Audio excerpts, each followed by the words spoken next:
وَإِذْ يَرْفَعُ إِبْرَاهِيمُ الْقَوَاعِدَ مِنَ الْبَيْتِ وَإِسْمَاعِيلُ رَبَّنَا تَقَبَّلْ مِنَّا إِنَّكَ أَنْتَ السَّمِيعُ الْعَلِيمُ۔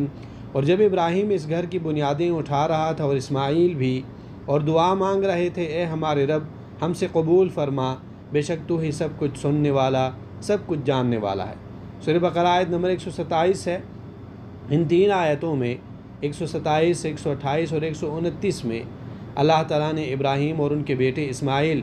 علیہم السلام کے بہترین کارناموں اور بہترین اوصاف اور صفات کو ذکر کیا ہے۔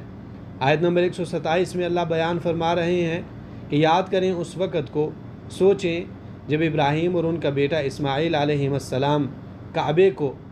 تعمیر کر رہے تھے ان بنیادوں پر جو اللہ تعالیٰ کی طرف سے فرشتوں کے ذریعے ابراہیم علیہ السلام کو دکھائے گئے تھے۔ اور یہ آیت دلیل ہے کہ ابراہیم علیہ السلام کے کعبے کو تعمیر کرنے سے پہلے کعبہ جو ہے وہ تعمیر ہو چکا تھا۔ تاریخی روایات کے مطابق پہلے فرشتوں نے اسے تعمیر کیا، پھر آدم علیہ السلام نے، اس کے بعد پھر یہ جو ہے تعمیر ہوتا رہا، پھر ابراہیم علیہ السلام نے، اور اس کے بعد رسول اللہ صلی اللہ علیہ وسلم کے زمانے میں مشرکین نے تعمیر کیا، لیکن مال کی کمی کی وجہ سے حتیم کا جو مقام ہے یہ رہ چکا، تعمیر نہیں کر پائے۔ پھر عبداللہ بن زبیر رضی اللہ تعالیٰ عنہ نے حتیم کو بھی کعبے میں شامل کیا، اور بعد میں پھر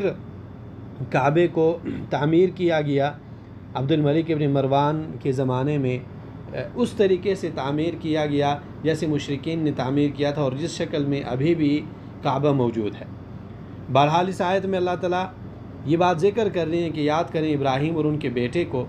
جب وہ ایک نیک کام میں مصروف تھے، اور نیک کام میں مصروف ہونے کے ساتھ ساتھ اللہ تعالیٰ سے وہ دعا بھی مانگ رہے تھے، اور وسیلے کے طور پر اللہ تعالیٰ کے نام اور اللہ تعالیٰ کے صفات کو پیش کر رہے تھے۔ اشارہ اس بات کی طرف کہ انسان کو اپنے عمل پر غرور نہیں کرنا چاہیے، بلکہ انسان کو چاہیے کہ وہ نیک عمل کرے، اور نیک عمل کے ساتھ ساتھ اللہ تعالیٰ سے دعا بھی مانگے کہ اللہ تعالیٰ اس عمل کو قبول فرمائے۔ ربنا وجعلنا مسلمین لک ومن ذریتنا امة مسلمة لک وارنا مناسکنا وتب علینا انک انت التواب الرحیم۔ اے ہمارے رب، اور ہمیں اپنے لیے فرمان بردار بنا، اور ہمارے اولاد میں سے بھی ایک امت اپنے لیے فرمان بردار بنا،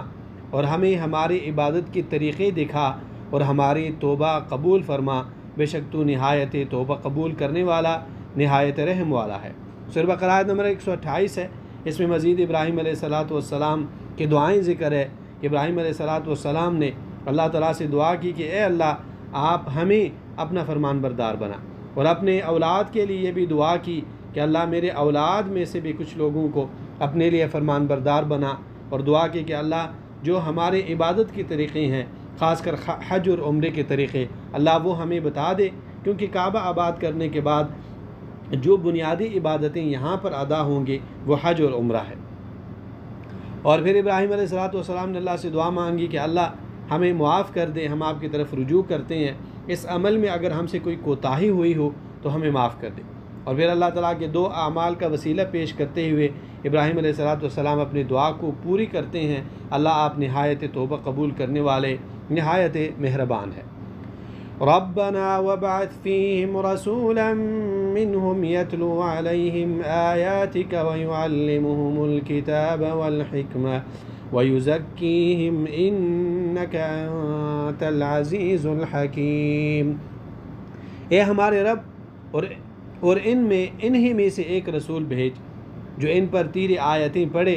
اور انہیں کتاب و حکمت سکھائے، اور انہیں پاک کرے، بے شک تو ہی سب پر غالب کمال حکمت والا ہے۔ سورہ بقرہ آیت نمبر 129 ہے، اور یہ ابراہیم اور اسماعیل علیہ السلام کی دعا کا خاتمہ ہے۔ یہاں پر ابراہیم اور اسماعیل علیہ السلام کی دعائیں ختم ہوتی ہے، اور ابراہیم علیہ السلام اللہ سے دعا مانگتا ہے کہ یا اللہ اسماعیل کے اولاد میں سے، یعنی عرب میں سے ایک رسول عرب کے لیے مبعوث فرما۔ اور رسول اللہ صلی اللہ علیہ وسلم فرماتے ہیں حدیث میں کہ میں اپنے باپ ابراہیم کی دعا اور عیسیٰ کی بشارت ہوں، اور تو ابراہیم علیہ السلام نے دعا کی کہ اللہ اسماعیل کے اولاد میں سے ایک رسول ان کے لیے مبعوث فرما، اور اللہ تعالیٰ نے ابراہیم علیہ السلام کی جیسے سارے دعائیں قبول فرمائی، یہ دعا بھی اللہ تعالیٰ نے ابراہیم علیہ السلام کی قبول فرمائی، اور محمد رسول اللہ صلی اللہ علیہ وسلم کی شکل میں اللہ تعالیٰ نے عرب میں سے ایک رسول مبعوث فرمایا۔ اور اللہ تعالیٰ نے رسول صلی اللہ علیہ وسلم کی کام بھی ذکر کی ہیں کہ اللہ تعالیٰ نے اس رسول کو کیوں مبعوث فرمایا ہے، تاکہ وہ لوگوں کو قرآن سکھائے، تاکہ وہ لوگوں کو اپنی سنت بیان کرے، تاکہ وہ لوگوں کو اچھے اعمال کے بارے میں بتائیں، اچھے صفات کے بارے میں بتائیں، برے اعمال کی نشاندہی کرے اور برے اعمال سے ان کو بچانے کی کوشش کرے۔